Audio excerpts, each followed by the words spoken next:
hidroprimat ya sampai ke evapotranspirasi. Ya, ini sudah cukup ya membekali kalian juga ya, untuk melakukan kajian atau penelitian. Selanjutnya setengah semester terakhir ya mulai dari neraca air lahan ya bagaimana menghitungnya dan seterusnya, kemudian kesesuaian hidroprimat juga kita bahas dalam 2 kali pertemuan, dan yang terakhir kemarin adalah keringan ya menggunakan metode SPI dan exposure-nya.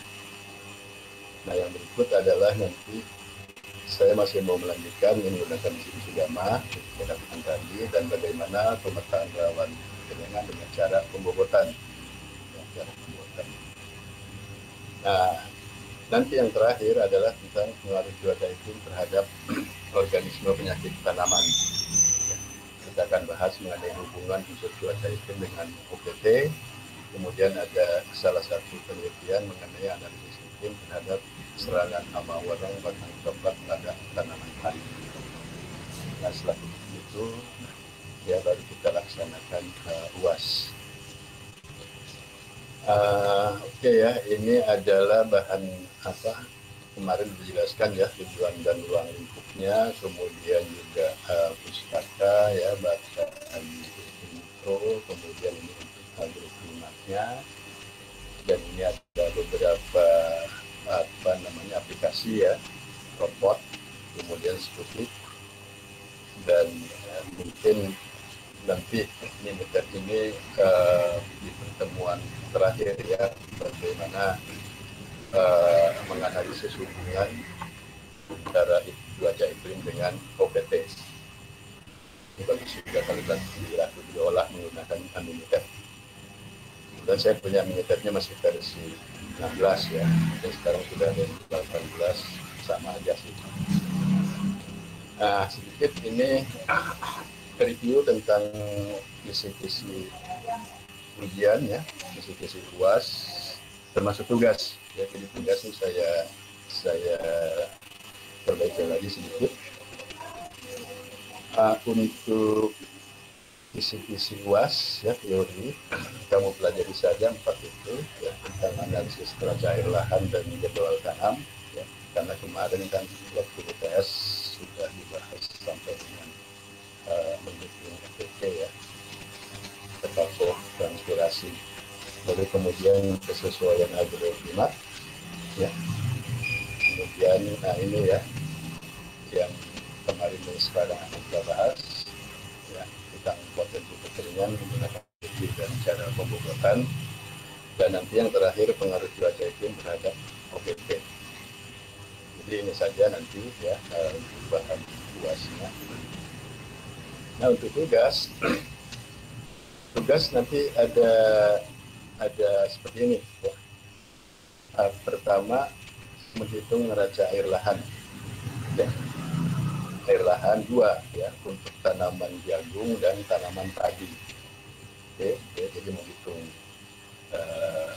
analisis neraca air lahan saja ya. Tabel-tabel itu ya, mulai dari curah hujan, ETP dan seterusnya sampai defisit baik jagung maupun padi.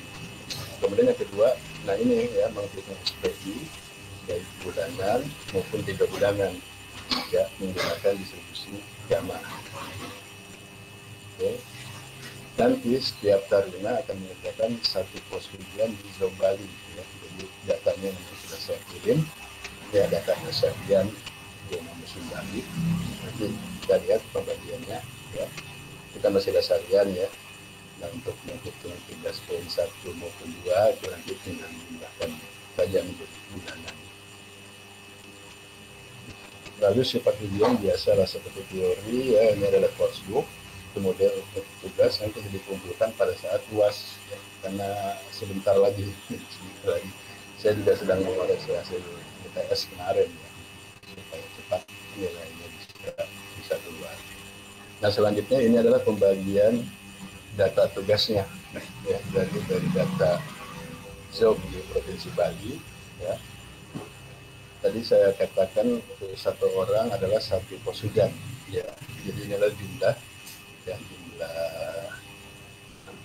taruna ya ada 26. Gunakan saja ya. Jadi misalnya nanti nomor absen 1 mengerjakan Akasari ya. Nomor 2 Dadalan, nomor 3 Nalaya ya dan seterusnya. Yang terakhir 26 Nagiri ya. Jadi ini saja ya. Tentu data yang saya berikan kan lebih dari ini ya. Tapi nanti untuk masing-masing tugas hanya mengerjakan satu pos ya. Baik analisis data lahan ya tadi gabung dan padi ya kalau salah dan ya gabung dan padi maupun nanti mendukung SPI tapi tidak menggunakan sedikit yang menggunakan manual distribusi dana untuk bulanan maupun 3 bulanan ya. Datanya cukup satu ini ya. Nomor absen 1 dia mengerjakan TKSA ya. Nah ini kemarin yang sudah di-share ya, mungkin kalian juga sudah punya ya sejak awal ini kalender akademik kita. Jadi kita akan melaksanakan UAS ini bulan Juli ya, mulai tanggal 5 ini. Ya, jadi ada 2 minggu ya, tanggal 5 ini UAS ya. Nah, nanti lainnya ini kalender akademik tentang libur ya, tentang sampai ke jam. Nah, atas dasar kalender akademik ini, nah sekarang tanggal 21 kita akan membahas pertemuan 14 ya. Kemudian nanti Senin depan ya masih ada waktu 28 Juni pertemuan yang terakhir ya, pertemuan 15 ini pengaruh cuaca iklim terhadap APT ya, dan langsung saja nanti 5 Juli kita sudah melaksanakan UAS. Cuma memang dari admin sendiri belum ada jadwalnya kapan. Saya masih tetap menggunakan jadwal pertemuan kita tatap muka kita di hari Senin ke tanggal 5 Juli. Jadi nanti kalau misalnya ada edaran dari admin yang sudah ditentukan ya tinggal menyesuaikan saja.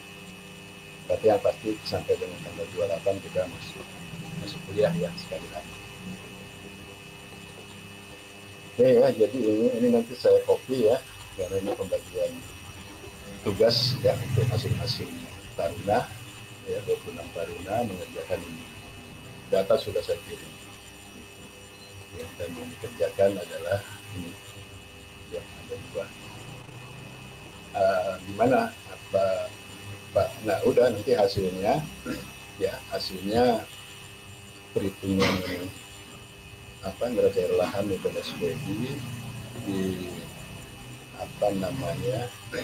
silakan hitung, tentu kan di Excel ya, di Excel tujuannya nanti pindahkan saja ya, atau di export ya, forward tidak bisa ya, forward itu ini kan cuma 2 lembar ya, 1 lembar untuk neraca lahan dan 1 lembar untuk menunjukkan SPI 2-3 lembar lah, itu aja ya. Jangan lupa nanti diberi nama ya, terus kalau sudah selesai ya sebelum UAS pun silahkan ya di-email lagi satu persatu ke alamat email saya ya, jadi ini kira-kira visi-visi UAS nanti ya, dan tugas yang harus diselesaikan. Oke, baik, ada pertanyaan tentang ini?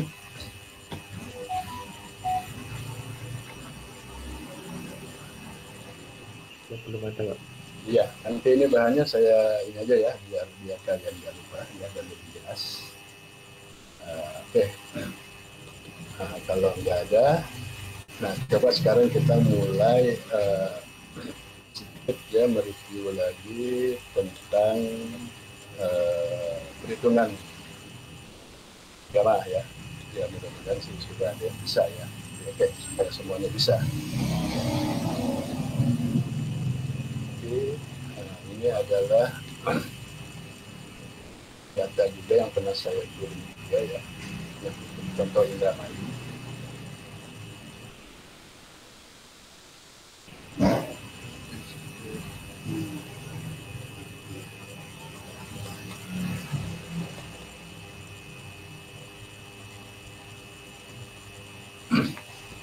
Baik ya, sudah muncul.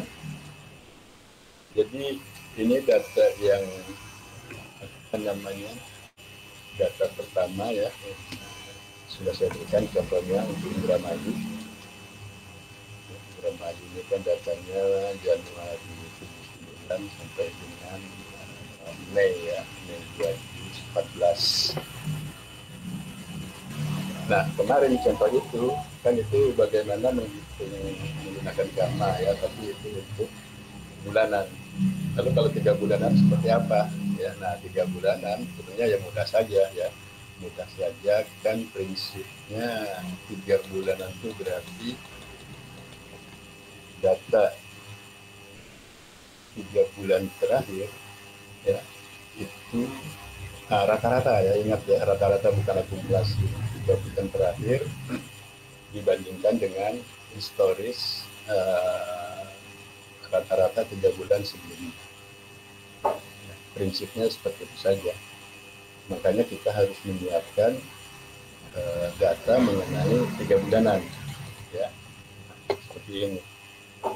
Tapi ketika kamu nanti mengolah di aplikasi Stupid, nggak perlu ya, jangan mengimport data ini, ya cukup yang bulanan saja ya. Kalau Stupid kan sudah otomatis ya, tinggal kita pilihannya adalah 3 months ya. Jadi untuk SP-nya ambil yang 3 bulan, karena ada pilihan itu kan ya, mulai dari 1 bulan sampai 12 bulan.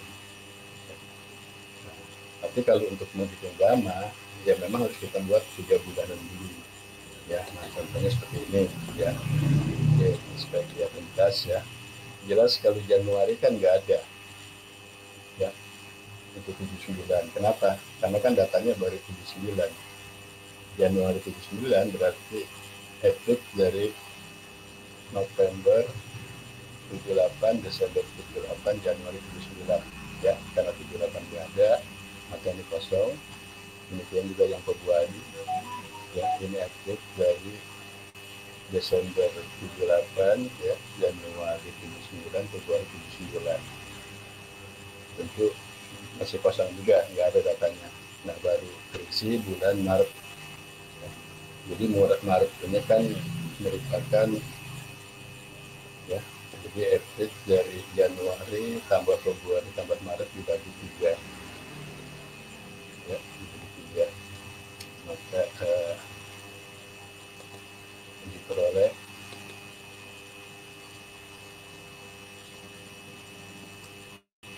diperoleh 312,6667 ya. Ini nomornya bagi 3 ini ya, dan seterusnya ya. Ini juga ya untuk April ya, untuk April dia akan bergerak ya, Februari, Maret, April ya. Ya, nanti untuk Mei juga sama ya, berarti Maret, April, Mei ya, dibagi 3 dan seterusnya sampai dengan Desember. Ini cukup ya, ini teknik aja kan, kalau kalian sudah buat ini tinggal ditarik ya ke bawah untuk tahun-tahun lain diperoleh rata-rata dari 3 bulanannya.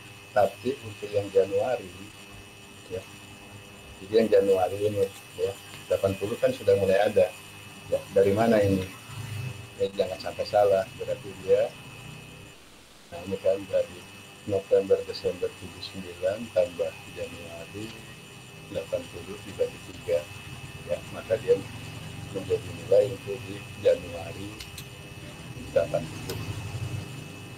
ya. Demikian juga yang Februari ya, berarti Mei ikut dari Desember, Januari, Februari 80. Oke ya. Nah setelah ini dua dapat dan tinggal di copy saja, maka ini akan isi semua. Nah kalau Maret ya sama dengan di sini ya, jadi sudah dikawin yang bersangkutan Januari, Februari, Maret ya, dan seterusnya ya.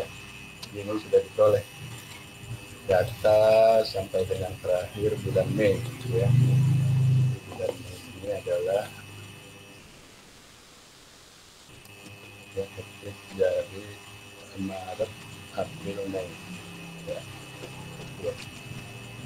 Nah, itu yang bulan Juni ini nggak ada, ya, karena kan bulan Juni aktif dari April, Mei, Juni, ya, Juni sendiri kan itu belum ada. Oke, ya.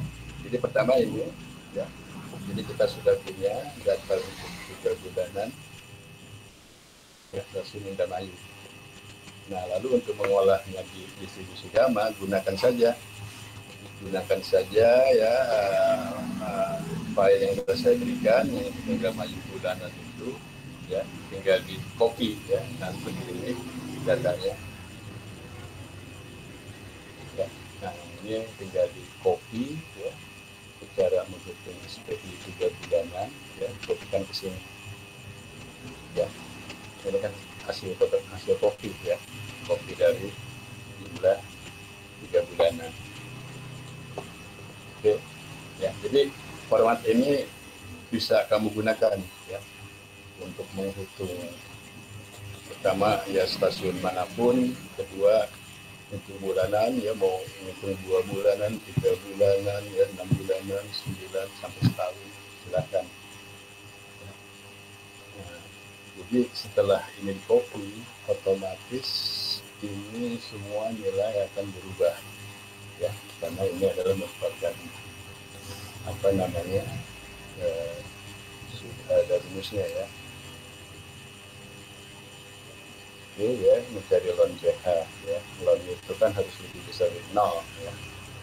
Jadi sebetulnya kalau 0 datanya rate-nya 0,123 misalnya, itu masih bisa dihitung ln-nya, tapi kalau 0 nggak bisa, ya, nggak bisa. Maka di sini katakan kan if B4 lebih besar dari 0, maka hitung ln B4, ya. Nah, hasilnya adalah ini, ya. Ini telah dilonkan semua, ya, otomatis itu dia akan berubah, ya. Kemudian juga selanjutnya akan menghitung ini kan, ya, kemudian X rata-rata, lalu X rata-rata dilonkan, dicari ke A, ya, A, ya, rumus-rumusnya ada di sini, ya, segera, dan pasti sudah dibuatkan, ya, ya, ini kan, ya, jadi apa, apa ini, ya, B4, ya, dikurangi sigma dari B40 sampai 75, ya, dibagi dengan B78 nya dibagi dengan M-nya, maka ditemu nilai A. Kemudian alfa, ya, alfa juga sama, ya, alfa, ya, rumusnya ada seperti ini, ya. Kemudian menghitung beta juga sama, ya, beta tinggal pembagian daripada apa namanya, nilai rata-rata dibagi dengan alfanya. Nah, kemudian nilai Q, ya, nilai Q-nya di sini akan terisi nanti, ya, ya, karena ini concave, ya, nol, ya, maka akan butuh jumlahnya frekuensi, ya, concave-nya gitu, ya. Dan kita akan diperoleh ini adalah nilai Q. Nilai Q itu kan kejadian jumlah kejadian hujan, ya, dibagi dengan N-nya. Nah, setelah itu ketemu, kita menyebut HX, ya. Nah, HX juga ini sama, ya. Jadi HX ini, ya, rumusnya adalah ini, ya. Ini rumusnya cara menghitung HX, ya. Nah, ini adalah sudah berdasarkan rumus, ya. Maka HX diperoleh setelah HX lalu menghitung T, ya, T. Ya, ini kan sama, ya, ini sudah dirumuskan, ya, dari rumus ini, ya, nanti T dia akan pilih, ya, ada 2 rumus ketika HX antara 0 sampai 0,5 maka digunakan rumus ini, tapi kalau 0,5 sampai dengan 1, ya, rumusnya adalah ini. Oke, ya, nah, T ketemu terakhir, ya, diperoleh nilai SP.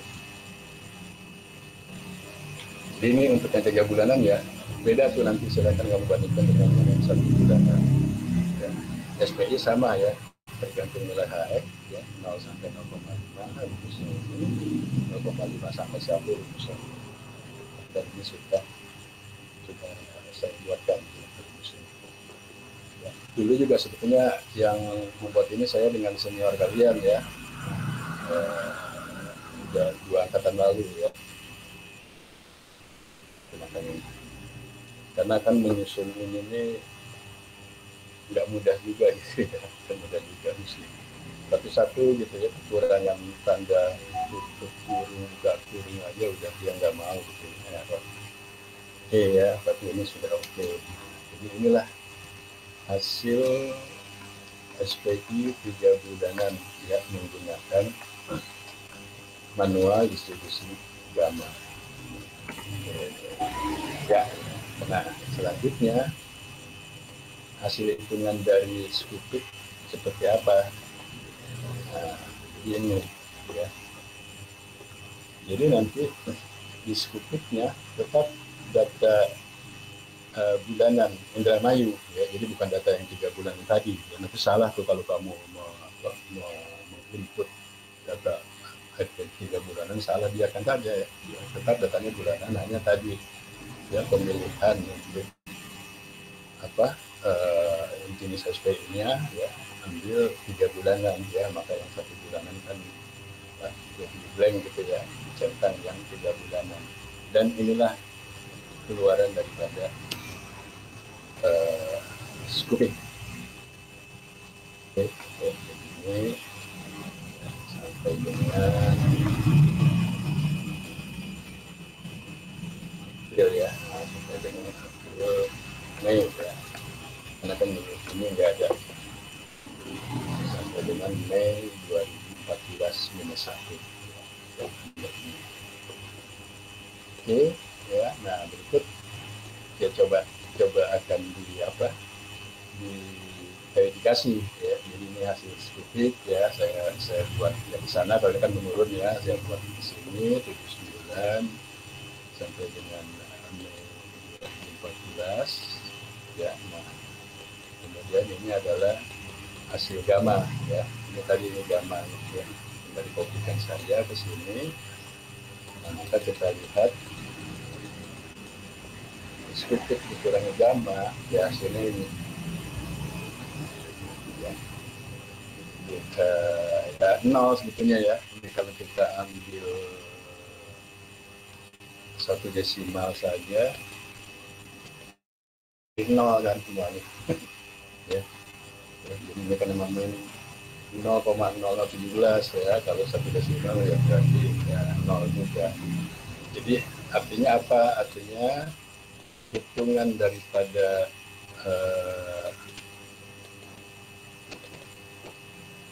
manual gamma ya, itu sama dengan keluaran dari skupik.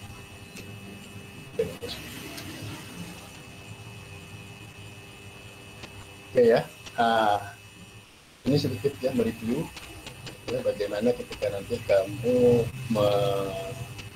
menghitung untuk SPI di luar yang 1 bulan. Tentu nanti misalnya kalau 6 bulanan ya, 6 bulanan berarti ini kan belum ada ya, Maret ya, jadi dia baru mulai ada di Juni ya, karena dia kan average daripada ya Januari 79 tambah Februari tambah Maret tambah April tambah Mei tambah Juni dibagi 6 ya, maka ketemu ya, terus semuanya ya. Nah kemudian juga ini nanti ya, yang Januari Februarinya sama ya, jumlahnya nanti 6 bulan dulu diubah. Nah setelah itu ini yang dimasukkan ke analisis perhitungan format gamma tadi ya.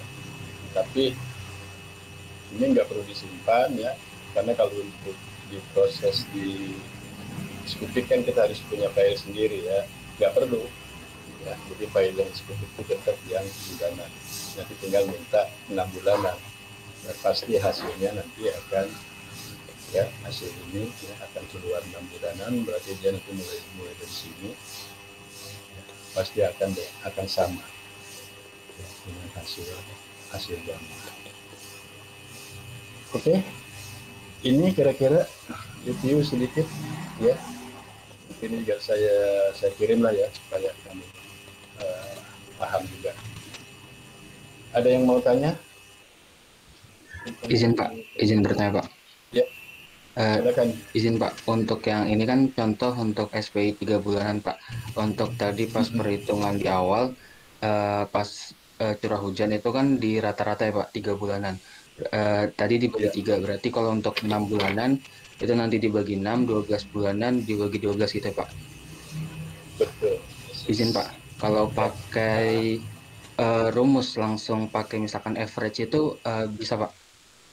Jadi nanti dari misalkan 3 bulan ini kan Januari, Februari, Maret di average, terus habis itu Oke. Februari, Maret, April di average. Hasilnya Ya, akan sama saja, Pak. ya itu kan teknik aja ya, teknik aja terserah ya untuk memudahkan kalian ya seperti apa ya. Karena di Excel ya sebetulnya bisa ya cara-cara membuat template seperti itu. Tapi yang penting adalah intinya jangan sampai lupa kalau 6 bulanan ya benar-benar itu harus merupakan 6 bulan ke belakang, metrik 6 bulan ke belakang. Kalau saya menghitung 9 bulan Pak untuk menduga kan yang ada atas 6 bulan ini ya, 6 bulan 9 bulan itu kan ketika kamu akan misalnya menghubungkan tinggi muka air waduk, karena kalau tinggi muka air waduk atau bendung ya kalau untuk SP 3 bulanan itu nanti dikorelasikan belum belum bagus ya, jadi secara apa ya, secara apa namanya mekanismenya gitu, cara itunya kan kemarin sudah kamu pahami ya, mulai dari kekeringan meteorologi, kemudian pertanian, kemudian baru hidrologi. Artinya minimal kalau sudah 3 bulan, nah 3 bulan kita sudah bisa itu ya untuk meregresikan tinggi muka air ya, misalnya di waduk dengan indeks SPI. Ya, tapi jangan pakai bulanan, karena kalau bulanan tinggi muka air waduk itu belum berpengaruh ya. Tapi kalau sudah 3, apalagi 6 bulan, itu kan 6 bulan kemarin sudah menunjukkan dia sudah menjadi tren ya. Jadi kalau 6 bulan dan SPI dia sudah menghasilkan negatif sekian ya, berarti itu sudah tren ya, berarti selama 6 bulan ini memang sudah kering dan itu akan berpengaruh terhadap inflow ya, air hujan yang masuk ke waduk atau ya, seperti itu. Izin, Pak. Kemudian untuk verifikasi ini berarti hasil perhitungan dengan rumus SPI gamma untuk memverifikasinya harus dengan aplikasi ya, Pak? Iya, ini kan SPI ya, hasil luaran aplikasi ya. Nah, hasil keluaran aplikasi Skupik dikurangi dengan gamma ya. Dan ini kalau dibuat desimal 1 pasti 0 ya, 0,0. Jadi Izin, Pak. kamu olah ya, jangan Kalau lupa nanti kalau ngolah di aplikasi Skupiknya tetap data itu saja, data yang bulanan.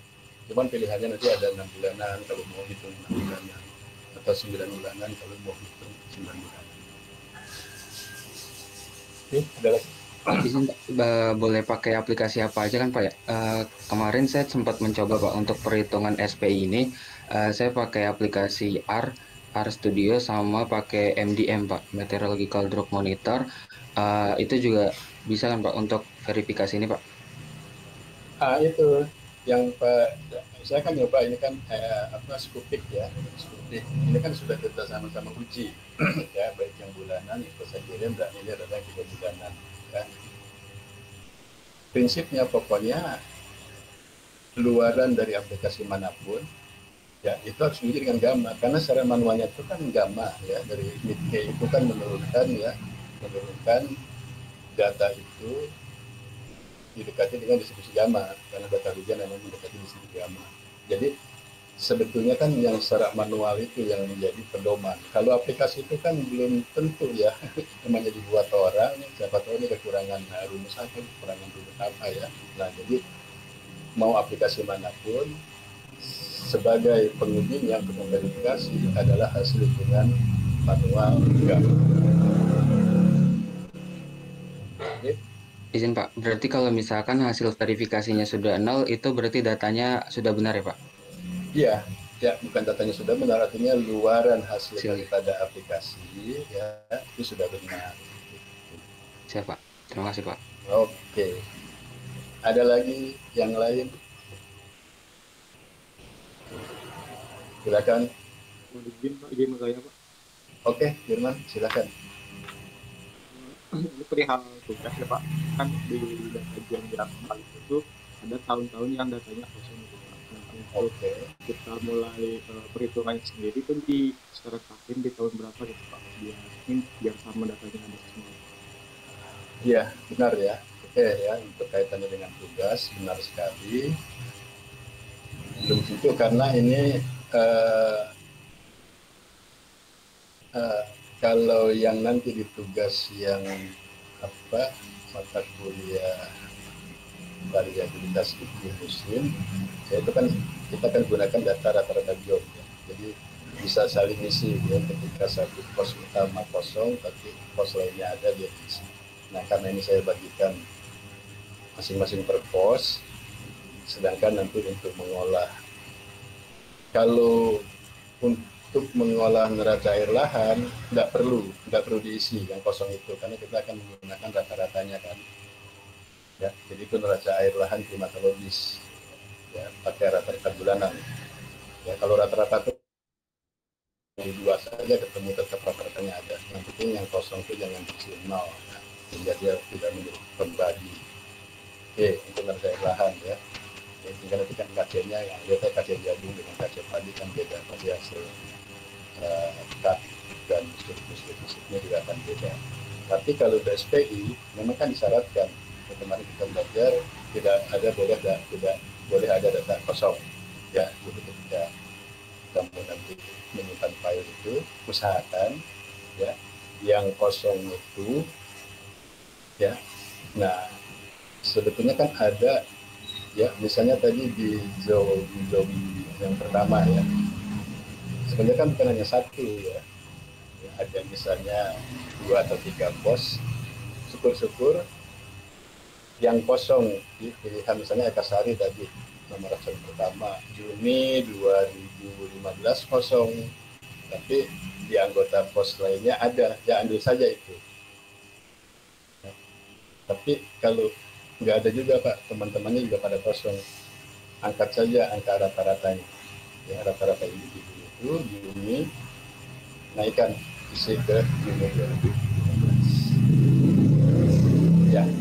Itu kan salah satu apa yang paling sederhana kan ada ya di statistik itu yang diisi dengan nilai rata-rata, misi data kan seperti itu ya. Sebetulnya kan yang paling bagus yang cara berbobot itu ya, ada stasiun sekitarnya lain isi yang kosong ya, tapi oke lah, ini kan untuk latihan saja ya. Jadi belum tentu juga teman lainnya ada ya, anggota pos lainnya ada datanya ya. Kalau nggak ada juga ya sudah teknik dari dirinya sendiri diisi untuk bulan-bulan yang kosong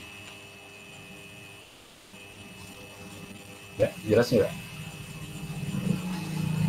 ya? Jadi dua ya. Jadi kalau untuk neraca air, karena neraca airnya klimatologis akan menggunakan rata-rata. Kalau apa SPI ya seperti juga Arima, kamu ngolah Arima itu kan nggak boleh ada yang kosong ya. Nah gimana cara missing datanya? Ya udahlah, yang paling mudah ya rata-rata itu diisikan ke bulan yang kosong. Ada lagi paham ya? Nah mungkin saya kurangin ini kekurangan kirim data ya. Ini nanti juga saya share ya semua, karena kan untuk menghitung neraca air lahannya harus punya ETP kan. Saya lupa ya. ETP yang paling sederhana, nggak usah pakai teman macam-macam lah ya, itu banyak sekali variabelnya. Kita akan pakai ton weight, tapi ton weight butuh rata-rata suhu udara ya. Nah mungkin untuk provinsi Bali ini ya semuanya mengacu kepada referensi suhu udara di Denpasar Ngurah Rai ya. Nanti itu datanya akan saya kirim Ya, cukup data rata-ratanya saja ya, data-data saudara, nanti masing-masing pos yang kamu dapat itu kan dihitung. Ya, tentu tidak menggunakan suhu udara Denpasar ya, tadi Ekasari. Ya, Ekasari nanti berdasarkan referensi dari Denpasar, Ngurah Rai kan beda ketinggian gitu kan. Ya, itu pakai berat diselesaikan dulu. Pakai berat ketemu Ekasari, nanti baru suhu benar-benar suhu udara di Ekasari itu nanti untuk mendukung ETT di Ekasari. Ya, tapi mengacu beratnya dari Ngurah Rai dan Pasar. Oke, ada lagi?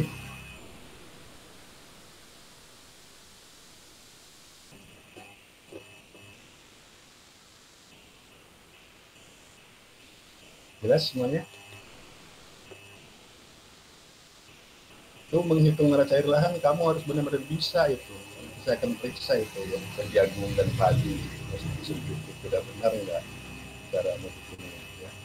Dari menentukan ETP-nya sampai analisis neraca air lahan. Sehingga intinya kan dari neraca air lahan itu adalah menemukan nilai CAP, ketersediaan air tanah dan surplus defisit sebetulnya. Harus mutlak bisa, ya. Harus mutlak bisa. Ya, karena salah satu inti ya, dari mata kuliah agroklimat ini adalah water balance, ya, keseimbangan neraca air lahan. Oke, ada lagi?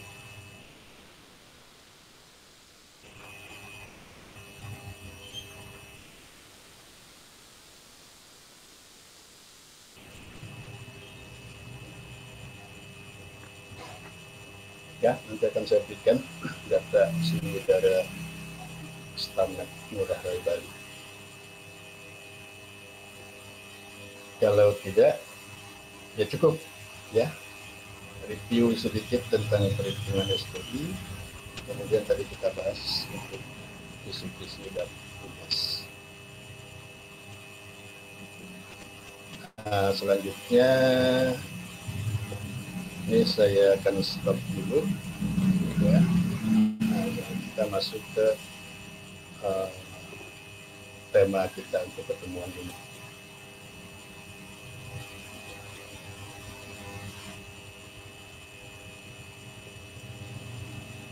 Cuma saya ingatkan tadi ya, yang pertanyaan terakhir itu ketika missing data ya, kalau nanti di penelitian sih usahakan memang pakai missing data ya, metode berbobot itu, karena itu yang paling baik ya, yang paling baik ya. Tapi kan semua juga tergantung ketersediaan data di pos-pos sekitarnya. Kalau nggak ada juga kan nggak mungkin juga, ya udah nggak dikerjakan kan, nggak gitu kan. Jadi tetap harus dibuat yang paling akhir ya itu ya, dengan mengisi data yang kosong itu dengan nilai rata-rata. Oke ya, nah kita masuk ke pertemuan 14 ya, lanjutan kekeringan ya. Kemarin yang pertama SPI ya, ini yang kedua bagaimana menganalisis untuk menyusun peta rawan kekeringan menggunakan cara pembobotan. Ini saya review lagi ya, ini mungkin udah paham ya definisi kekeringan. Nah, kemudian dari tema ini ya, judul ini tujuannya adalah menyusun peta rawan kekeringan ya, memberikan informasi secara spasial dan temporal tingkat ketersediaan tanah dan rawan kekeringannya. Jadi dua ya, biasanya yang membuat tema tentang kekeringan terserah nanti hasil spasialnya itu, hasil petanya apa cukup sampai ke rawan kekeringannya ya, apakah juga perlu disampaikan tentang tingkat CAP-nya. Jadi ada dua orang kan, saya mau lihat CAP-nya gitu ya, karena kalau kekeringan karena sudah dibobot-bobot gitu. Ya silakan ya, kalau CAP-nya ini dari water balance itu seperti ini satu wilayah. Nanti kalau sudah rawan kekeringan, nanti ya banyak caranya kita bahas. Ya, jadi ini secara klimatologis ya. Dilihatnya secara klimatologis itu kan secara nilai rata-rata ya, mau 30 tahun, mau 20 tahun, mau 10 tahun ya, tapi kami mengacu pada istilah atau definisi klimatologis ya harus lebih dari 10 tahun ya. Jadi kalau kurang dari 10 tahun ya kurang representatif juga ya menyatakan secara klimatologis, itu cuma rata-rata. Ya, jadi ini nanti tujuannya, kemudian nanti batasan analisisnya ya, hanya menggunakan masa pengukuran yaitu curah hujan dan suhu udara untuk menjaga penguapan ya, PPT. Ya. Dan selalu di dalam batasan masalah ketika kalian memilih judul itu ya, judul ini ya, dengan menggunakan metode seperti ini ya, karena menyangkut masalah ketersediaan tanah ya, maka variabel lain seperti sumber aliran mata air ya, lalu ada ya sistem irigasi yang mengatur tata guna sumber daya air untuk wilayah tidak dipertimbangkan. Ini perlu diingat nih ya.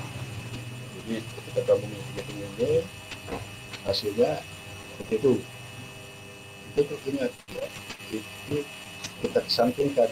Di situ ada sumber mata air misalnya, atau malah ada irigasi ya, irigasi sumber teknis misalnya, karena bisa jadi hasil dari yang kamu buat ya belum tentu nanti representatif dengan di lapang kalau mau di lapang. Itu pengalaman saya ya, ketika membuat perkara untuk kekeringan di wilayah Lombok ya, di Lombok ketika di bulan-bulan yang sudah masuk di rawan kering ya, kebetulan waktu sengaja saya sosialisasi di bulan yang sudah masuk ke rawan kering ya, tapi ketika kita survei ke lapangan ya, dengan kepala dinas ya, diajak muter itu panel tadi yang dibuat oleh panel peta itu kenyataannya di lapangan ya, masih ada air ya, bahkan padi juga masih ada ditanam. Oh gitu ya, nggak apa-apa ya, saya paham gitu bahwa yang dibuat oleh BMKG kan penyusunan peta rawan kekeringan, saya buat yang murni menggunakan psikologi dan yang coba saya bobot dengan tipe matematika.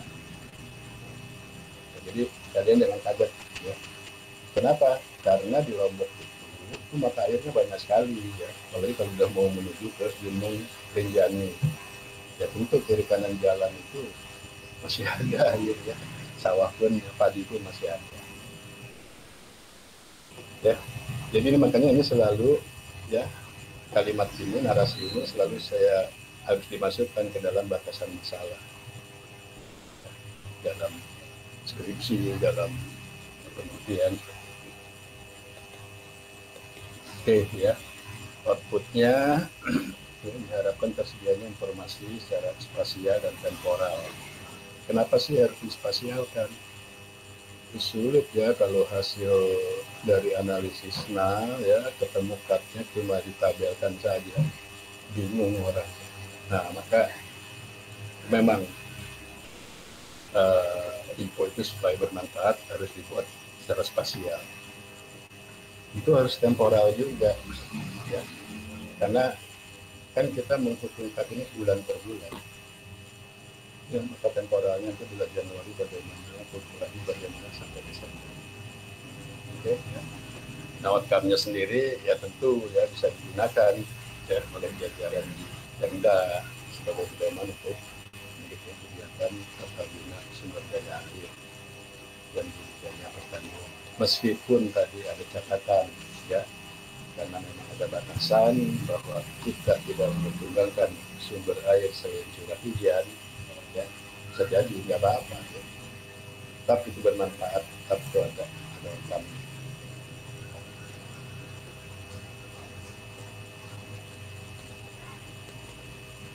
Oke, bagaimana ya kita ruang lingkup penyusun peta rawan kekeringan menggunakan bobot ini. Nah di sini akan kita bobot adalah kekeringan meteorologis menggunakan tipe Modeman. Kalian tahu kan mengikuti pemrograman itu cuma inputannya satu curah hujan. Ya, maka ketemu tipe-tipe A, B, C, D, E. Ya. Dan itu juga akan merepresentasikan kekeringan, ya, karena ada bulan basah, bulan kering di situ. Ya, jadi itu ya, dari, karena nanti bisa juga nanti karena ini untuk pertanian padi palagi ya, maka kita itu gunakan alumina. Pak, boleh nggak saya menggunakan kekeringan meteorologinya menggunakan smart producer? Ya silakan ya, kalau memang tema kamu itu bukan padi palawija ya, tapi perkebunan ya, silakan. Kemudian analisis cut-nya sendiri ya, akan dihitung di wilayah padi dan lahan ya, periodenya bulanan Januari sampai Desember secara klimatologis. Lalu analisis pembobotan ya, antara tipe dengan cut, jadi proses cut dengan tipe di bobot ya, itu nilai akhir bobotnya berapa ya, klasifikasi rawan kekeringan. Oke, kemudian analisis kekeringan ini dibuat bulanan ya, untuk adalah sawah atau padi mulai dari Januari hingga Desember. Itu kira-kira ruang lingkup yang dikerjakan ya, seperti itu.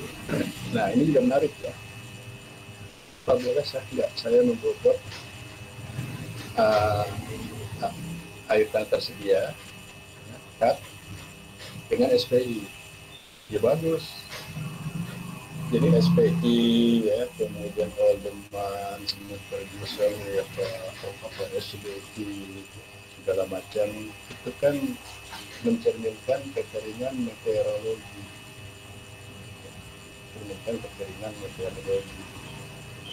dan tadi kan kasus di Lombok itu kalau cuma itu yang kita tunggu, itu kekeringan meteorologi yang faktanya ketika saya jalan-jalan ke lapangan masih aman-aman saja, ada air, sawah juga masih pada tumbuh ya tadi. Nah makanya untuk menduga kekeringan lahan nggak bisa, salah ya, kamu judulnya pemetaan kekeringan lahan kalau di lahan padi gitu, lalu metodenya cuma pakai SPI, lo salah total ya. Lo kalau kita bicara lahan, Pageman tuh ngitung dari permukaan bumi lahan ke atas, hujan aja, air hujan setelah jatuh ke permukaan lahan, maka harus dicari water balance itu kan, keseimbangan raca air lahan, maka disitu masuk data-data fisik lahannya, data-data penguapannya segala ya. Oke. Jadi kalau ininya boleh dirubah-rubah ya, mau kita bikin teman sebagai user, mau pakai metode SPI, SPI apapun ya, tapi kan harus ada karena kita akan ngomong kekeringan pertanian. Nah ini kira-kira diagram alirnya. Ini ada data hujan bulanan ya. Diapakan nih data bulan bulanan? Karena di sini akan dibuat tipe Bodeman ya kan, ini kan ya sumbernya ini saja ya, bukan kita ya, bisa lah ya ini. Nah lalu tipe Bodeman ini dipetakan, ketemu nanti kan tipe Bodeman ya. Nah lalu ini diberi bobot ya, dari ABCD itu diberi bobot. Nah sampai sini tunggu dulu ya, udah berhenti dulu jadi bobot. Kemudian ini kita punya data suhu bulanan ya, untuk menghitung OTP, kemudian menghitung water balance raca air ya. Ada dua di sini, kita mau menghitung raca air lahan ya, yang KC-nya 1 dan tadi KC-nya 1,13. Nah dari sini kan keluar ya, data cut untuk lahan dan ini data cut untuk padi. Oke, ya, tentu ini semua pemetaan ini ingat ya harus punya peta dasar. Ya, peta dasar. Kalau Aldeman mungkin kan bebas saja ya, misalnya peta dasarnya kalau NTB, NTB. Tapi kalau ini ya tadi lahan juga oke lah, kan semuanya lahan ya. Dari barisan ke bawah itu ya tanah ya, nggak masalah. Tapi ketika akan membuat wilayah tadi, tolong peta dasar yang ada wilayah lahan padi. Jadi nggak bisa mau nanti hasilnya kayak ini. Uang ini jelas untuk tadi. Nah setelah itu ya baru ini dibobot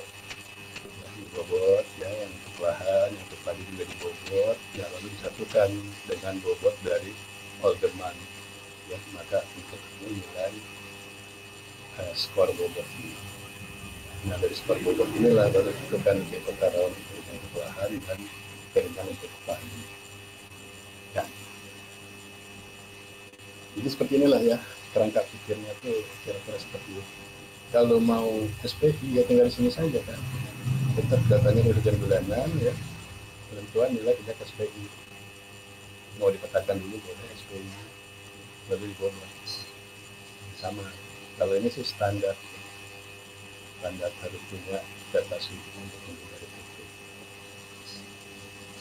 Oke. Berikutnya ini ya, jadi bahan metodenya nanti akan diambil data setiap tahun minimal dan stasiun dan pos kerjasama. Yang karena biasanya dalam satu provinsi itu ada stasiun kita ya BMKG, ada juga pos yang kerjasama dengan hasil lain.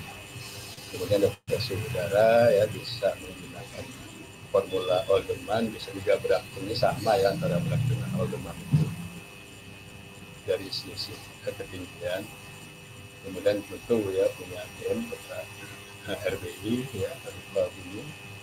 Kemudian software pengolahnya tentu karena kamu spasial ya, sekarang kan kalian selalu menggunakan ArcGIS ya, dilengkapi nanti kan dengan Excel ya, aplikasi pendukung lainnya ya. Kalau ngomongin dengan SPI ya seperti ya atau tadi ya.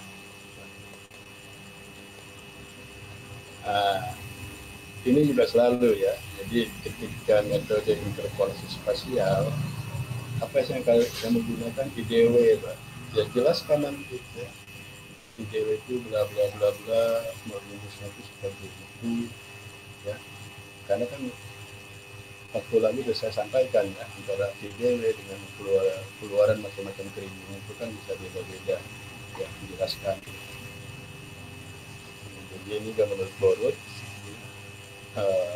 beberapa metode yang bisa digunakan ya untuk analisis spasial itu ya, ada polygon vision ya. Polygon vision sebetulnya kalau mau menghitung curah hujan wilayah ya, kemudian IDW ya, untuk interpolasi, ada spline, ada rigging. Nah dalam bahasan ini kita akan gunakan IDW. Nah, kenapa kamu pakai IDW?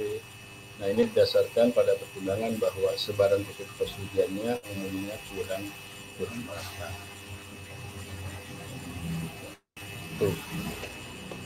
Jadi nanti kalau pakai rigging, kalau ternyata sebarannya nggak merata, waduh agak-agak kurang bagus lah ya. Biasanya lancip gitu ya, masih ada hujan lancip gitu ya. Nah kemudian ini untuk populasinya spasial, kemudian ya tahu lah ya, kamu tipe Aldermannya ya, inilah tipe Alderman ya. Ingat ya, Alderman itu ada berdasarkan kepada dua ya, ini review lagi berdasarkan bulan basah berturut-turut dan bulan kering berturut-turut ya. Ingat berturut-turutnya tuh beda dengan Smith Ferguson ya. Kemudian tipe utamanya dari A sampai E dan subdivisinya 1 sampai 4. Nah, kalau sudah mendapatkan tipe utama E, enggak dibagi E1, E2, E3, E4, kan enggak ada kosong. Kalau sudah E ya memang sudah kering, bayangkan bulan basahnya kurang dari 3 bulan. Buat kepala dicari bulan kering. Nah, tapi kalau yang A sampai D nanti ada A1, A2, A3, A4 tergantung bulan kering ya. Karena saya suka lihat juga tuh di peta, kalau memang ada E1, E3.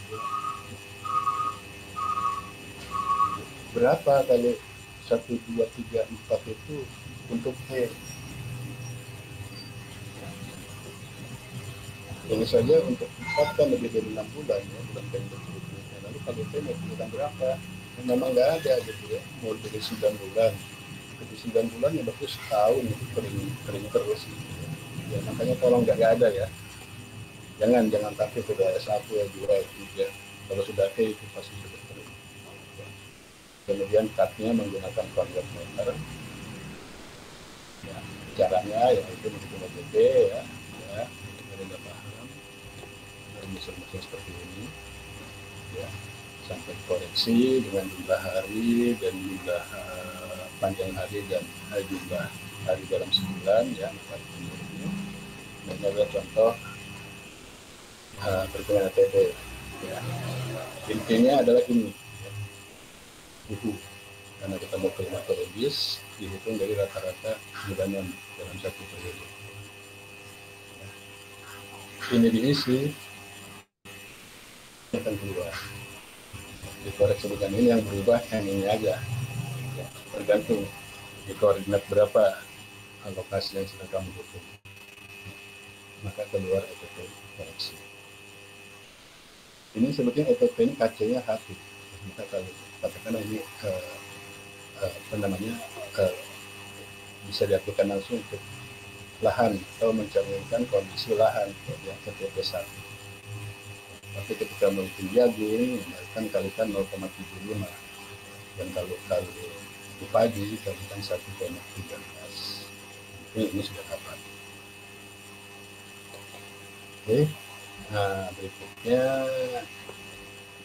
ini ya, ini ya udah ya, ini udah langkah-langkah menghitung nilai lahan, lalu cut dan hitung cut ya, tolong ya kalau bisa. Sampai dengan terakhir ini juga senior kalian yang sedang uji skripsi ya, ini masih banyak juga yang ya 1-2 yang masih belum paham ya, salah karena ini rumus ya.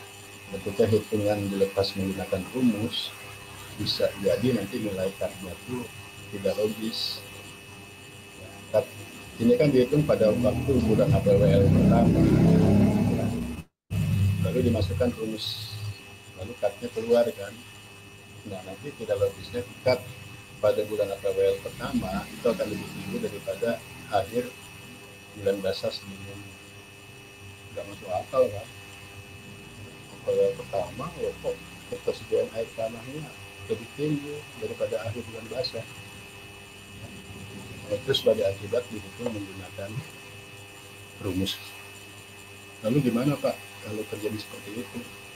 Nah, maka gunakan konversi tabel ya. Tabel pada dikonvert meter ya. konversi cut ke APWL kita terus bolak-balik sampai konstan ya. Maka nanti nilai APWL pada nilai yang konstan itu sudah konstan itu ditambahkan ya pada setiap nilai APWL yang terjadi dengan nol sebelumnya.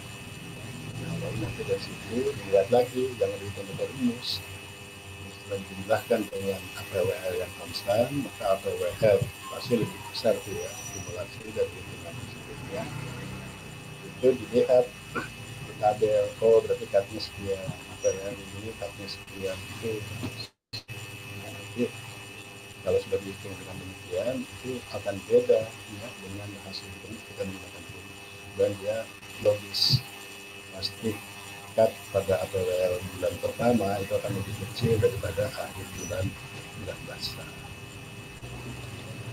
Ya, banyak yang nggak ngerti ya seperti itu ya, karena nggak semua orang juga tertarik dan pandai gitu ya, khususnya lahan. Dan ketika nggak ngerti apapun yang keluarkan dari sebenarnya saya percaya saja kan, karena nggak ngerti padahal salah. Kita mengungkap salah, maka terus untuk kesulitan itu nggak akan salah. Kalau walaupun nanti setelah kamu hitung pakai konversi, wah bedanya nggak jauh Pak, yang nggak apa-apa, tapi yang benar ini, yang benar ini, bukan masalah bedanya nggak terlalu tinggi ya, terus itu salah kalau kita terus ya. Dan lalu kita akan menentukan persen ATS ya. Persen ATS sudah lihat ya, CAP ya, itu nilai CAP pada setiap bulan dikurangi TLP, maka harus punya nilai TLP pada satu wilayah dibagi dengan kapasitas lapang satu wilayah dibagi dengan TLP-nya kali 100%. Ya, maka akan terjadi persen ATS. Nah, persen ATS inilah nanti akan kita buat dengan Haldeman. Oke, ya, ini sudah ya. Ini yang penting harus punya data TLP, data KL pada suatu wilayah. Nah, selanjutnya persen ATS ini ada referensinya ya dari publikasi BMKG ya. Itu sangat kurang itu kurang dari 10%, kurang 10-40, sedang 40-60, itu 60-90, sangat cukup lebih dari 90 ya, tepatnya lebih dari ya. Kali ini sudah ada referensinya ya, jadi jangan membuat sendiri ya tentang apa interval persentase air tersedia. Oke. Nah ini sedikit saja ya tentang kapasitas lapang. Ya, waktu TLP juga ada apa bahas ya dari Black, Primer, Kaptega ya. Jadi nggak ujuk-ujuk hujan hari ini akan sebelumnya sekarang terus kapasitas lapang nggak ada. Jadi Black tercapai 2 atau 3 hari setelah terjadi hujan. Jadi habis kemarau hari ini hujan ya tunggu nanti ya 2-3 hari, walaupun kalau udah hujan lagi baru bisa dicapai kapasitas lapang. Kemudian itu lagi permanen, ya, ini merupakan batas bawah dari ketersediaan air tanah bagi tanaman. Ya, ini sering juga ya senior kamu tanya apa sih itu TLP? Titik layu permanen. Iya apa itu titik layu permanen? Batas bawah dari ketersediaan air bagi tanaman. Maksudnya gimana? Boleh bingung kan? Bingung kalau kamu berdiri itu ya di depan kelas lagi sidang. Jadi begini, kita TPL ini benar-benar merupakan batas bawah dari ketersediaan air bagi tanaman. Ini kan tanaman ini kan ada akar, ya, akar itu berfungsi untuk membesar kegiatan tanah atau air dalam tanah. Nah, PLP itu batas, ya, batas di mana akar tanaman itu sudah tidak bisa lagi menyerap air yang ada di dalam. Nah, seperti itu, maka nanti dia akan tanaman itu akan layu dan mati ya, karena mengalami irreversible. Jadi kalau tanaman sudah mencapai batas bawah ini, pasti dia akan layu pasti. Maka keesokan harinya panggil tukang air, siram, ke liter betul berapa, tetap aja mati, karena dia udah rusak sel-sel tanaman itu. Maka harus nggak boleh ya, ketika mau menyentuh ini kita harus tahu ini baru kalau disiram ya. Kalau kamu nyiram, buat kita agak lagi disiram itu sebetulnya belum mencapai ini ya, maka dia akan segar lagi. Ya. Jadi air tersedia itu KL dikurangi TLP. Ya, ini yang bisa diserap oleh akar tanaman. Ini ilustrasi ini ya pernah saya sampaikan. Batas KL, batas TLP inilah yang tersedia. Air tersedia itu bukan untuk mandi, untuk minum, untuk listrik, bukan ya. Air tersedia di lahan terkait dengan tanaman. Ini yang bisa diserap oleh akar tanaman, bukan untuk mandi, untuk listrik gitu ya. Karena ada juga lucu itu senior kamu kan, ya, dan juga apa kekeringan untuk sumber daya listrik dan apa kayak minum gitu ya. Ngomong ketengnya pakai ini ya nggak nyambung ya, harus pakai daya hidrologi. Oke, selanjutnya asumsi ya, ini juga ingat-ingat nih ya, ingat-ingat karena saya nggak akan ulang lagi gitu ya, ini selesai ya semester ini. Asumsi menghitung air lahan itu ya, pertama lahan berupa tanah pada hujan tadi ya, nggak ada sumber mata air, nggak ada irigasi, nah selesai prioritas. Lalu prioritasnya bagaimana sih pengeluaran penggunaan air itu secara berurutan ya, ingat ya. Pertama memenuhi ETP, jadi hujan kan ya dulu ya, itu memenuhi ETP dulu, maka kolom pertama mendukung nah jangan kurangi ETP ya, memang seperti itu ya, untuk itu surplus defisit jangan dikurangi ETP. Nah setelah CH dikurangi ETP ketemu, maka akan terjadi infiltrasi ya, air hujan memenuhi ETP ya, diuapkan oleh permukaan tanah, diuapkan oleh tanaman, itu kan ETP. Nah sisanya kan infiltrasi ke dalam ya. Nah jadilah itu kadar air tanah yang kamu hitung itu tetap itu ya. Nah, terus ya kadar air tanah itu ya, terus terisi ya dengan adanya tinggi, kalau ETP memang kan tetap ETP ya, kalau adanya tinggi maka kan cairan ETP ini lebih besar sehingga dia akan memiliki kapasitas 8 KL. Kalau sudah kayak gini, maka surplus bisa terjadi. Sebetulnya surplus ini juga surplus run off ya. Surplus itu run off di permukaan tanah ya, atau genangan. Ya. Nah, kayak itu juga ada perkolasi. Ya, ada subsurface run off. Ya, jadi subsurface di bawah permukaan tanah, padahal di permukaan tanah. Bawah tanah kedalaman 1 meter juga itu terjadi subsurface. Nah itu dulu ya. Nah, jadi prioritasnya apa istilahnya dan katanya seperti itu ya, analisis berat air lahan. Kedalaman tanah ditinggal 1 meter dengan molekul tanah yang homogen. Udah nggak usah berdebat di sini. Ini kan asumsi bahwa 1 meter molekul tanahnya homogen. Ya sudah, Pak, tempat saya 1 meter kira-kira homogen nggak? Ya terserah ya, kamu gajinya sendiri. Ini kan asumsi. Karena tadi nilai KL dan PLT itu berdasarkan kepada tekstur tanah. Dia lempung berpasir, pasir berlempung, apalah. Dan itu homogen. Jadi ini nggak perlu diperdebatkan. Kalau kita menghitung neraca air di tempat upacara kita di depan kampus, belum tentu itu ya.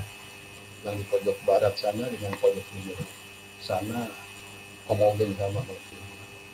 Tapi ketika kita menghitung neraca air di lokasi tempat upacara kita di kampus, jadi nilai KL PLT-nya berapa?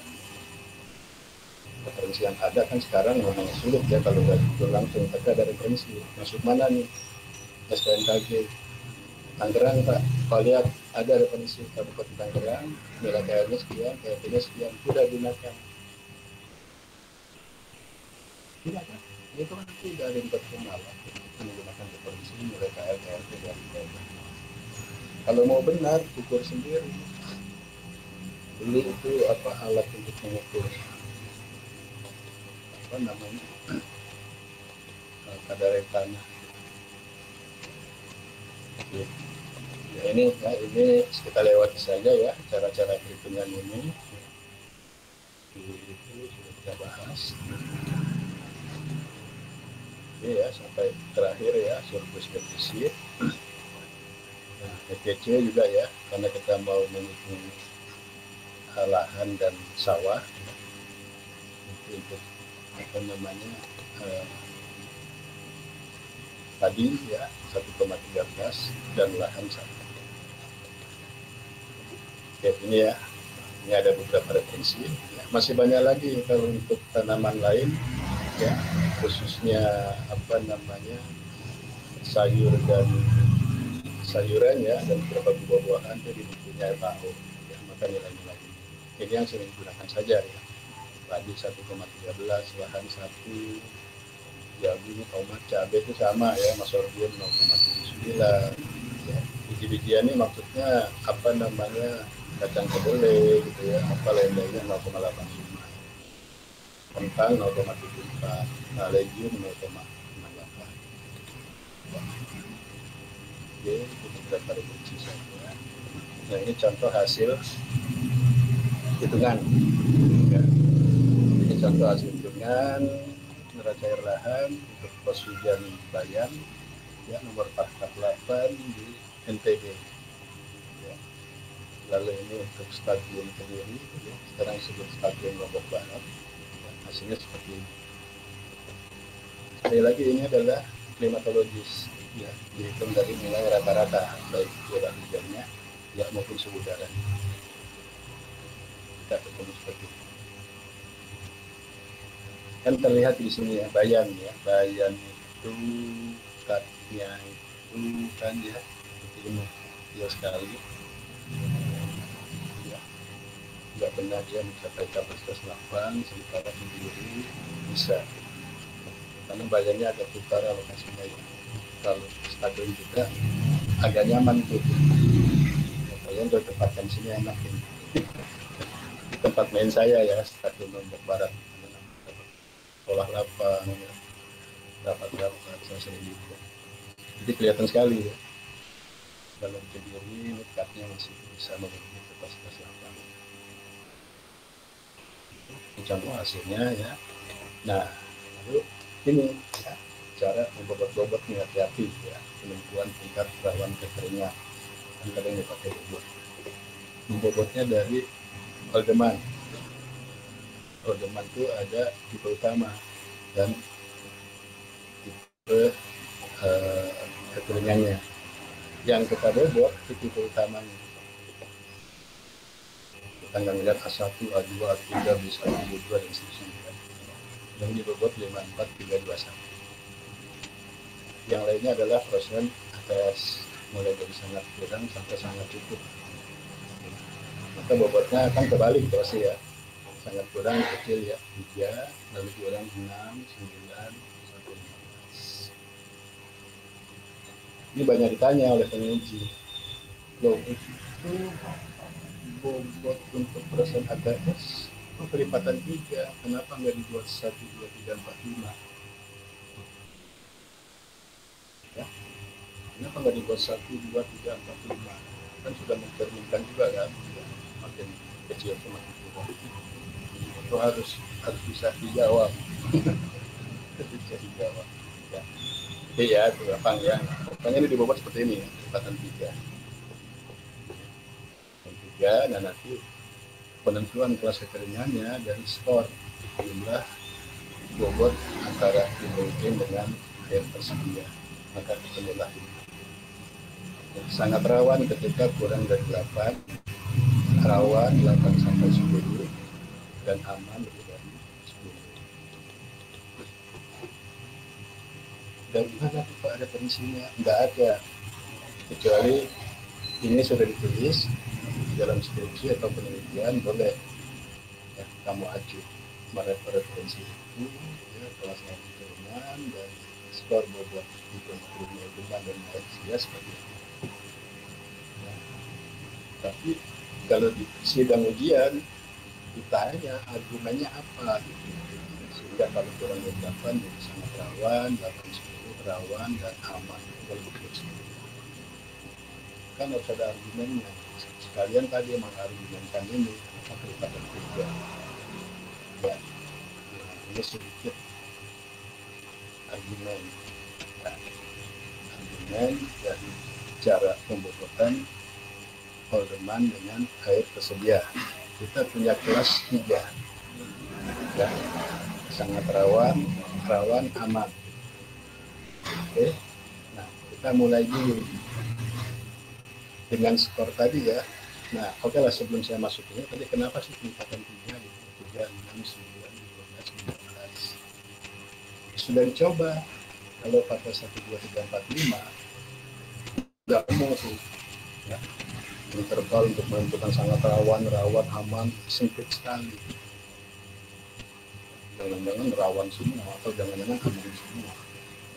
Nah, maka kita naikkan kelipatan 2, misalnya 2, 4, 6, 8, 10. Sama juga, masih agak sempit. Nah, tapi kalau ini masalah yang kamu nanti bisa hadapi, ya tentunya kalau memang sudah bisa atau udah kelihatan atau kelipatan 1, 2, 3, 4, 5 ya monggo. Ya. Tapi untuk kasus ini sulit, ya. Harus minimal 3 dan itu dilipatkan 3 sampai dengan 15. Nah, argumennya seperti ini. Ini bobot dari persen air tersedia. Ya, sini kan ada nih ya. Tadi kan sudah kita bobot ya, sangat kering ya. Nah, sangat kering itu kan 3, kemudian kering itu 6. Ya, kita berangkat dari bobot ATS dulu. Ya. Lalu nanti ada sedang ya dan terusnya ya, kemudian ada bobot mulai dari sedang sampai sangat basah. Ya, itu kan tadi bobotnya lebih tinggi ya, sampai mencapai yang tertinggi 15. Nah, lalu ini Aldeman ini kan dari tipe-tipenya. Bobotnya 1, bobotnya 2, C 3, C 1 lagi. Nah, kita berargumen di skor sangat kering dulu. Ya. Skor sangat kering berarti kan tadi kurang dari 8 ya. Kurang dari 8 ya. Mulai dari 7. Jadi di dalam argumen ini coba kita buat dulu hasil skor yang maksimal 7 ya, dengan kombinasi perpaduan Aldeman dengan air tersedia ya. Seperti apa nih kondisinya? Seperti ini itu tidak peroleh. Kalau yang kita hitung Aldemannya ya oke lah ya, ini sudah secara otomatis bisa masuk standar rawan. Tapi ternyata ketika B, lihat ini B, kok B bisa sangat rawan Pak? Tapi B ini di titik itu bobot air tersedianya sangat kering. Ya, maka bobotnya 3. B betul bobotnya 4, 3 tambah 4, 7. Kita kan konteksnya kekeringan lahan ya, bukan kekeringan meteorologi. Kekeringan meteorologi berdasarkan Aldeman ya cukup tinggi. Ya, sampai sangat kering, B kering, C cukup gitu ya, B agak basah, sangat basah gitu ya. Udah, kita bukan bicara itu, Aldeman, bukan bicara kekeringan meteorologi, kekeringan lahan. Nah, ketika kekeringan lahan, maka kita lihat ini dulu. Ya. Artinya lahan itu akan ada masuk dalam kriteria sangat kering sampai kering. Dan ini bobot-bobotnya. Tipe iklim Aldeman bisa saja bergerak dari B sampai E. Oke. Lalu ini adalah bobotnya, di skor ketemu ini. Nah, maka argumennya oke. Kalau itu nilai bobot ya, jumlah antara air tersedia dengan Aldeman itu paling tinggi 7. Itu sudah masuk sangat rawan. Ini sangat kering, sangat rawan kering. Ya, meskipun dia tipenya B, kan diambil yang paling basah di titik B ya, angka 7. Lalu setelah sangat rawan ini, kita lari untuk yang aman dulu, ya, jangan yang rawan. Kalau ini nanti selisih saja ya, di antara dindingnya ini, maka intervalnya masuk di rawan. Nah, untuk yang aman ini, ya, tadi fokus kita adalah air lahannya, air tersedianya. Ini kan ya, mulai dari sedang sampai basah, sangat basah. Ada nih contoh yang kering juga ya, karena di sini akan argumen ketika dia tipenya A ya, meskipun bobot ATS-nya kering ya, skornya dia tetap 11 ya. Jadi diambil ini dulu ya, lalu ini adalah bobot-bobotnya tadi yang sudah ditentukan ya, lalu ambil ya. Kita ikut ordemannya, kita main-main ya. Dari mulai A sampai E juga ada. Masa Pak daerah E bisa aman? Menurut keterangan meteorologi kering. Kenapa bisa aman? Karena di wilayah E ini air persediaannya itu basah. Skornya 12. E-nya 1. Ya, 12 tambah 1, 13, masih di atas ini. Maka masuk aman. Ya. Nah, kebalikannya ini. Kalau kita pilihnya A, ya, lalu air persediaannya kering, ya, 6 tambah 5, 11, masih masuk lebih dari 10, maka dalam kategori aman. Ya. Nah, maka sudah dia lebih dari 10. Ya. Nah, di sini tadi kan 8. Oke, kalau gitu untuk yang rawan dan kering antara 8 sampai 10. Melihatnya kakaknya dia akan ketemu 8 sampai 10. Ya, dan ini contoh kejadian air persediaannya dan itu. Ya. Jadi ini terus terang saja ya, ini kan oleh teman-teman di pusat ya, waktu saya juga masih di pusat. Ini kita mencoba nih mencari gitu. Ya, berapa sih ini interval kekeringan itu ya, berdasarkan bobot air tersedia dengan tipe Demak. Dan cari hasilnya sampai ketemu ini gitu hasilnya, dan ini cocok gitu. Ya, cocok. Karena memang belum ada referensi. Ya. Nah, nanti gimana Pak kalau ini diganti dengan SPI? Nah, SPI kan sama kan, dengan sangat pasal normal, kering, sangat kering ya. Ya sudah, ya mungkin dibobot saja ya berapa gitu. Ya. Mulai dari SPI yang sangat basah sampai sangat kering. Ya, dicoba apa mau tetap pakai 1, 2, 3, 4, 5. Tentukan coba intervalnya, ya, argumennya seperti ini ya, kalau SPI-nya sekian ya, jangan kalau dia 1, 2, 3, 4 kita tadi ya, kendaraan di sini kita gunakan ya, sempitnya interval, jadi susah untuk membedakan ini gitu. Ya, oke. Nah, ya selanjutnya ya sudah ya, setelah tiap pos ketemu skor bobotnya ya, semua tiap pos sudah dihitung ATS-nya, semua pos sudah ditentukan masuk tipe apa ordemannya ya, di skor bobot ya. Nah, ini tampilan saja ya. Ini adalah tampilan dari ordeman ya. Jadi ini daerah hitung nggak ada S1, 2, 3, nggak ada nih ya. Di Bima, Dompu ya, bagian besar ya. Tapi di Lombok masih bisa bagian C. Tapi tipe ordeman A dan B itu ternyata di NTB nggak ada. Ya, menggunakan metode data tadi ya, data-data metode data. Lalu biasanya di dalam skripsi atau penelitian, kalau kamu sudah menampilkan ini, sekarang nggak bisa itu cuma ngomong, oh daerah C3 di Lombok bagian tengah, daerah D3 sebagian besar Lombok, ya, di bawah atau enggak, ya, sekarang itu oleh Pak Gunawan, berapa luas masing-masing tipe, ya, dimulai dari C, D, E, ya, inilah luasnya dalam hektar. Bisa dihitung ya pakai habis. Kemudian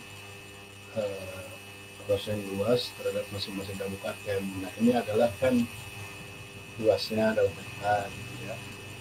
Nah lalu untuk masing-masing kabupaten dihitung persennya, ya, masuk totalnya nanti EPD 100%.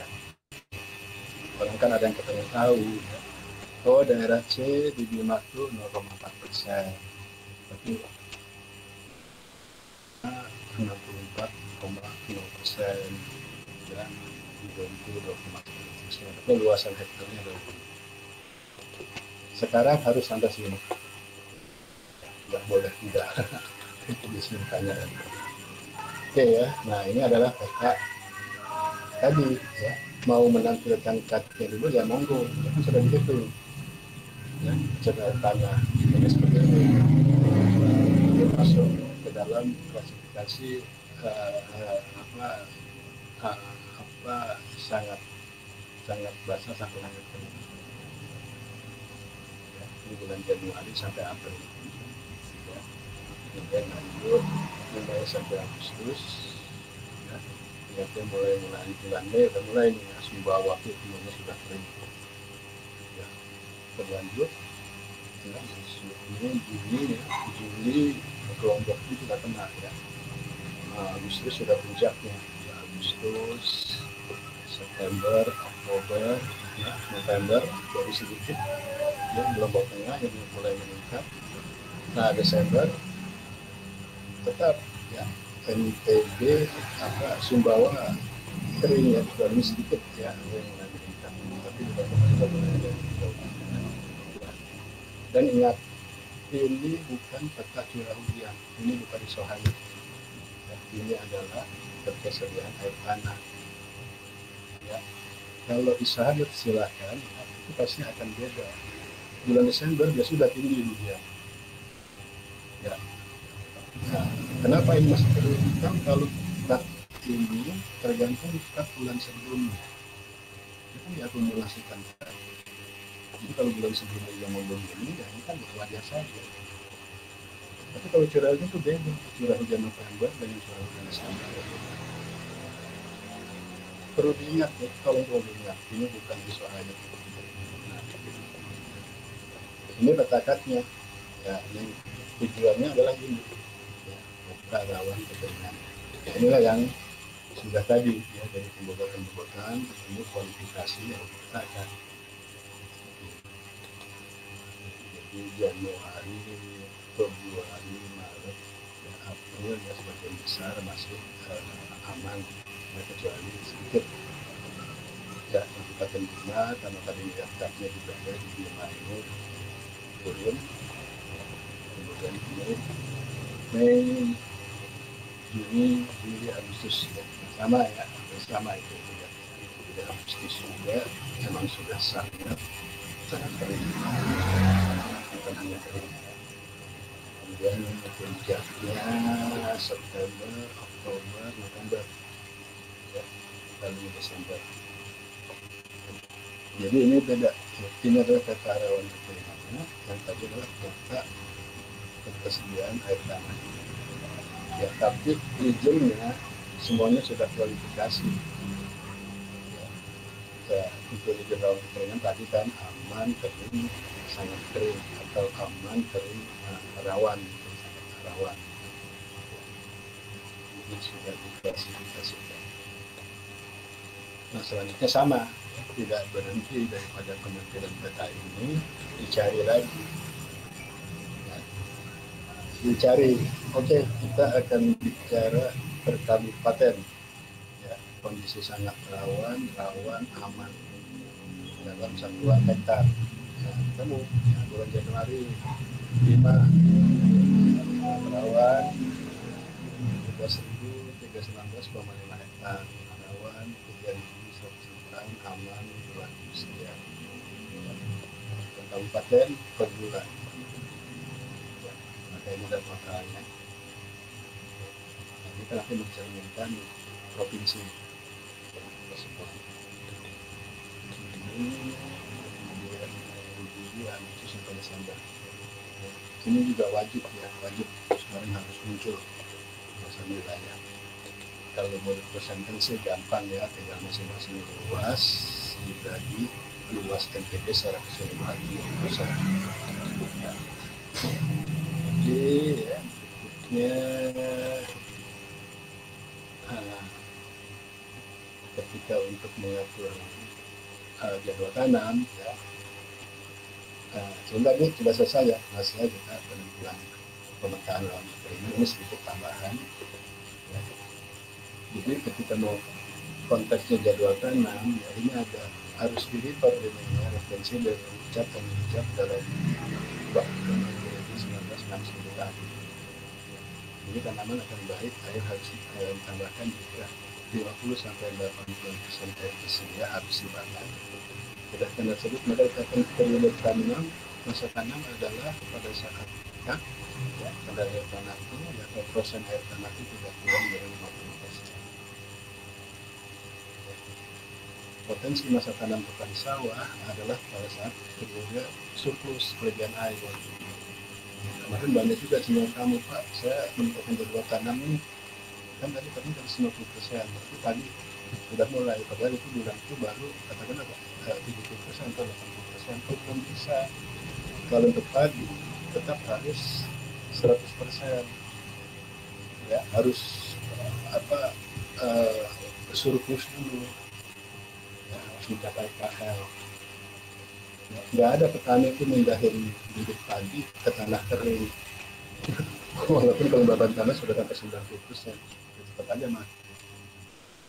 Kalau untuk padi dia harus berbenah, minimal harus macak-macak, ya artinya dia sudah kapasitas lapang terpenuhi, ya bahkan ada surplusnya, ya. Kalian juga main-main lah ya ke lapangan, kalau orang nanti padi itu kan, ya sawah itu ada airnya dulu, jadi coba padi. Ya. Inilah ketemu ya, mencari lahan, ya, Jawa Timur, kemudian itu padi, ya sama ya, timur, kemudian macam-macam ujian, ya katanya yang membedakan kan ini saja katanya. Sehingga nanti dari itu semua dibuat grafik, ya ini terkait dengan bicara jadwal tanam. Ya. Lihat nih kalau mau padi, ya. Pak Desember ini ya udah katakanlah berapa, ya, kalau 100%, jadi ini 50% ya, ini 100% ya, ini nilai KLB-nya, ya. Jadi katanya si Brady itu yang optimum itu di atas 50%, ya. Ini sudah di atas 50% Pak, tapi belum mencapai KL, belum kelihatan nih ada tanah menggenang di situ, ya maka padi nggak bisa cium. Terus kapan Pak? Nah, di Januari ini berintit ya semuanya jenis tanaman ya semuanya mencapai di atas KL. Nah, maka mulai tanam padinya mulai dari Januari, nggak bisa di Desember ya, walaupun hujan sudah ada tapi dia belum mencapai KL itu. Tapi kalau bukan untuk padi, lihat nih ya, misalnya untuk kentang, leju, ya silakan di Desember itu, karena kami nanam kentang, nanam biji-bijian nggak perlu ada air menggenang di situ. Kalau yang penting tanahnya udah lembab, ya kan, tanam di situ. Ya, paham ya? Ini filosofi yang penting gitu ya. Nah, jadi salah kalau menentukan padi dari sini.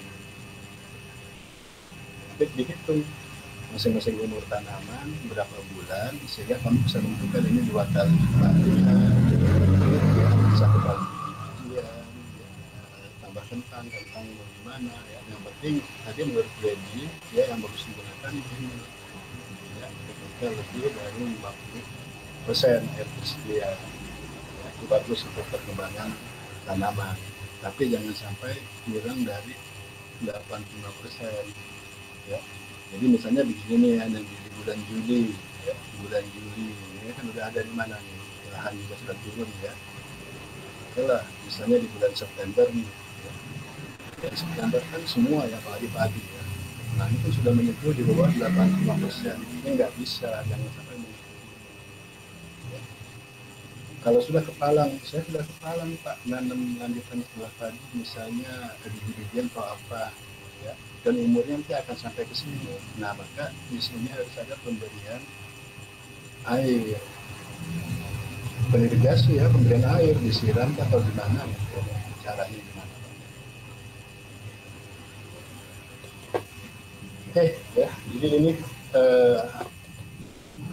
pertemuan kali ini ya Satu lagi, cara kamu menentukan peta rawan kekeringan ada bisa dengan menggunakan cara pembobotan, ya, yaitu pembobotan di kekeringan terjadi dengan pembobotan kekeringan lahan, ya, yang dilihat dari persen air persediaan. Oke, silakan ya. Ini waktunya sudah sampai jam 10 kita kan ya.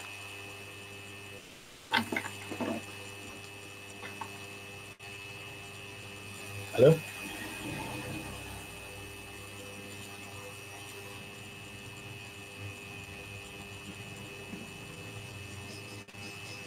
Ada yang mau diskusi dikit?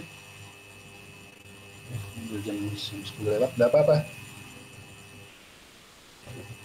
Kami kan nggak kemana-mana lagi. Ada yang mau tanya-tanya? Atau sudah jelas? Silakan.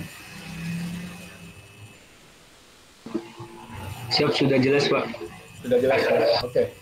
Oke ya, jadi sudah cukup jelas. Satu lagi saja masukan saya, ingat ketika menampilkan peta, ya, tolong ikuti fotografi. Ya.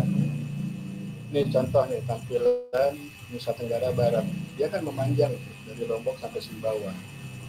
Ya, kalau kamu ambil potret, pasti akan jelek. Legend-legendnya kan ada di samping sini, nggak bagus. Ya. Nah, karena dia memanjang, ambil saja landscape. Nah, ketika landscape, maka legendnya juga jangan ditaruh di samping lagi, terlalu panjang. Nah, kamu kan nanti nge-print ini dia ukuran A4. Nah, maka nanti legendnya ada di bawah juga. Nah, jadi dia ya, bagus kan ya, enak nih waktu itu seimbang. Ya, kalau ditaruh sini dia terlalu panjang, dan kalau dibuat landscape ini Lombok sama Sumbawa ini dia pengen kecil gitu. Nah, tolong ya, jangan lupa ya. Pertama adalah judul, karena ini BMKG yang buat ya. Ini ada logo BMKG, kemudian diikuti dengan keterangan legend dulu, jangan langsung keterangan warna-warni ya. Kan biasa kita ya ada batas kabupaten, batas provinsi, kalau ada sungai apa segala macam tulis, baru masuk ke legend yang warna-warninya ini ya, aman, kering, dan rawan ya. Lalu boleh lengkapi dengan ini skala, nggak boleh naruh skala dalam layout ini ya, harus di legend skala ya. Kemudian setelah skala berikan insert ya. Ini kan provinsi, berarti insertnya harus Indonesia, maka dilingkari kasih merah NTB, nggak usah dunia. Dunia ntar NTB-nya nggak kelihatan. Jangan juga insertnya apa misalnya Nusa Tenggara ya, NTB NTT ya, kecil juga. Jadi seimbang ya. Jadi kalau provinsi insertnya Indonesia ya, bagus, menarik. Dan terakhir sumber itu apa Pak? Pertama, sumber data-data yang kita olah pastilah BMKG. Yang kedua, pasti kita dapat ini peta dasar ya, sekarang pasti dari BIG. Sebutkan ya, peta dasar dari BIG itu yang tahun berapa yang kamu ambil, karena kan banyak versi tahun tadi. Oke, jadi ini terakhir ya, untuk menampilkan fotografi normal sehingga kita yang membaca pun enak lihatnya. Oke, baik ya, ini pertemuan ke-14 bahan-bahannya ya. Dan tadi jangan lupa ya, untuk tugasnya ya, sekalian akan saya kirim data suhu udara di Denpasar. Oke, jadi cukup sekian dulu. Yang kita 14 dan masih satu kali lagi senin depan ya, untuk bicara OPT. Saya mohon izin, dan nanti siang Ya, nanti siang ini lebih menarik lagi ya. Bagi tas musuh. Di samping juga akan kita tegaskan lagi ya, visi dan tugas yang harus diselesaikan. Oke, baik ya. Tapi ini sampai dengan terakhir ini 21 ya. Ini ada beberapa yang izin ya karena kayak Rensi dan kawan-kawan itu sudah izin. Alhamdulillah bisa lolos di grand final. Tahun kita ada 15-20 kalau nggak salah. Tapi sudah minta izin ke saya. Dan siang udah bisa berjalan. Oke, baik. Sekian dulu. Saya mohon izin dan kita ketemu lagi nanti siang. Terima kasih. Assalamualaikum warahmatullahi wabarakatuh. Waalaikumsalam warahmatullahi wabarakatuh. Terima kasih Pak. Yo, izinlah.